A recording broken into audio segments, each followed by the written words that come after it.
Hello, my name is Joy Eckwood, and I'm the Washington State Bar Association's Diversity Program Manager. Here with me today is attorney Eric de los Santos, and Eric is going to share with us his experience as a former at-large governor. Hi, Eric. Welcome. Thanks, Joy, for having me. Well, it's great to be here with you. Would you please share some of the story behind your decision to run for the at-large seat and where you were professionally within your career when you decided to make that choice? Sure thing. When I ran for the at-large position, the Board of Governors, I was fairly young. I was about maybe 8 years ago. And I ran for the at-large position, which is different from the other board positions in that you are not chosen by your district. There's no formal election, but rather you're requested to appear before the board, submit your credentials, and present your reasons as to why you would be a good person to fit the position of the diversity at large. Were you nervous?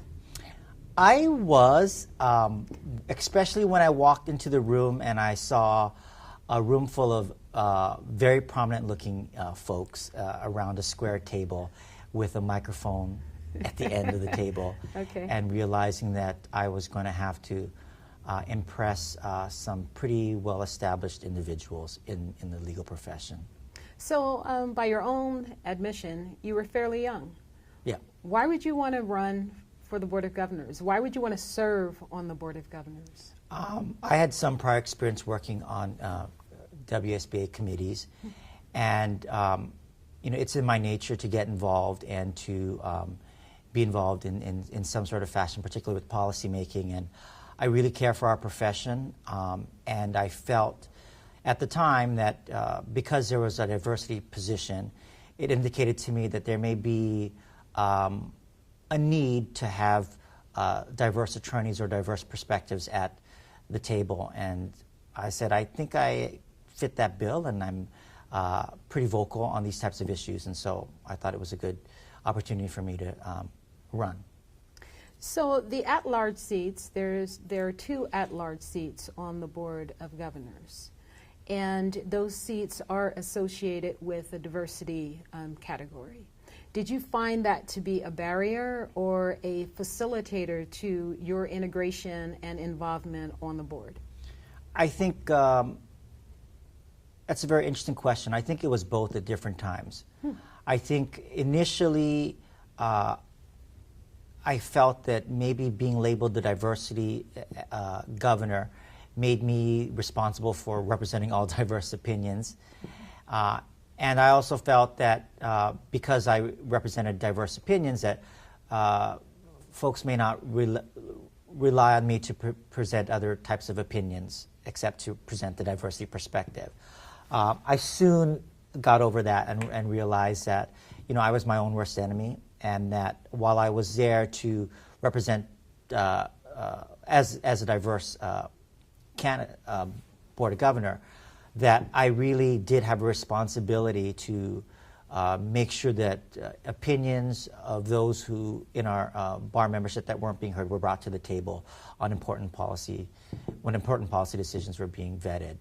So yeah, I think, and when it did, and I was able to articulate where I was coming from on certain issues, I think that really made an impact with the rest of the board. So it did facilitate, and in some ways it was an initial barrier. Okay. Thank you. So you stated that you were your own worst enemy. It sounds like there may have been some internal stuff going on for you, maybe not easily seen or picked up on by anyone externally. Can you talk a little bit about that? Yeah, and I think for a person of color, I think in any situation that you're in where you realize, at least facially, you're different from everyone else, that you can get preoccupied with thoughts of whether or not, you know, is this the right place for me to be? Am I being heard? And some insecurity issues that you need to kind of struggle with. But I soon learned after my first meeting what an exceptional group of people these people were, and how I belong there just as much as anybody else. Thank you. But how long would you say it took for you to come to that place of recognizing your own self-value and being confident enough that you're sitting at the table with those who may not, superficially look like you, but you share many things in common? I think it took a couple of meetings, but eventually I reconciled and realized that I was there for a reason, and I was there to present opinions for folks who weren't being represented, and whether or not the folks on the board accepted me or not was not something that I was chosen to have to worry about. I was there for a purpose. And so while it is important to have friends and develop strong relationships, my duty was to the greater bar.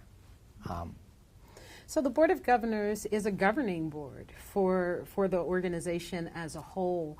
Was there a learning curve at all for you as a fairly young attorney, and also as an attorney who you're in-house counsel, right? So was there a learning curve at all for you in terms of understanding policy and governing an organization? Yeah, there was a learning curve, and there are a couple of things I want to highlight. One, you need to be familiar with the policy-making processes of the board and understand the authority of the Board of Governors.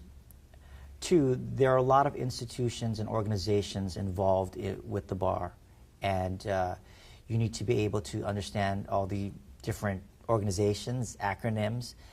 And three, there are a lot of very important people who are very instrumental in making policy. And so you need to learn these folks, and so learn about these folks as well. So there's a lot of time spent understanding the lay of the land. And then, of course, you got to get up to speed on all the different issues facing the bar. Okay. So we're near the end of our time. What I would like to ask you to do is take a moment, and if you were speaking to me as an attorney interested in running for or applying for this at-large seat, what's a very real conversation that you would have with me as an attorney of color? I would ask Joy, why are you running for this for the Board of Governors, and why for this particular seat? I think that'd be one thing that I'd want to know. Okay. And are there any specific insights that you would give if I was an attorney of color and also a young attorney? Maybe I've only been in practice a couple of years. I think as a young attorney, you need to understand that your opinion is so important at this stage of our organization. And it's important because there's so much change happening around. And although we like to think we know it all, we don't. I mean, there's a lot of changes in society. There's a lot of technological changes. There are gaps that need to be filled in terms of us, the bar, knowing where our younger attorneys are at. And I think don't question your purpose in terms of don't question your purpose because you're a young attorney as to what you can give the bar. By being a young attorney, you already bring a lot to the board in terms of your ideas. Okay. So it's not a hindrance. Thank you. It shouldn't be. And I think maybe the last point that I'll make, I might have said that a couple of times, but the last point that I'll make is circling back around to a comment that you shared earlier, in that you were involved with committees and in other ways with the Bar Association before you made the decision to run for the Board of Governors. Would you say that involvement helped you be more prepared? Did it bear any weight on your decision to become a Board of Governor? It definitely did. I mean, the committee I was involved with was the Diversity Committee, and it really helped me to understand the organization, how it was set up, but also the types of issues that the bar was facing, and particularly on issues of diversity. And so it really, I got a good sense that there was work to be done in this area, and it really gave me the fire to move forward and run for that position. Eric, thank you so much for your insight and for your honesty. Thank you so much, Joy.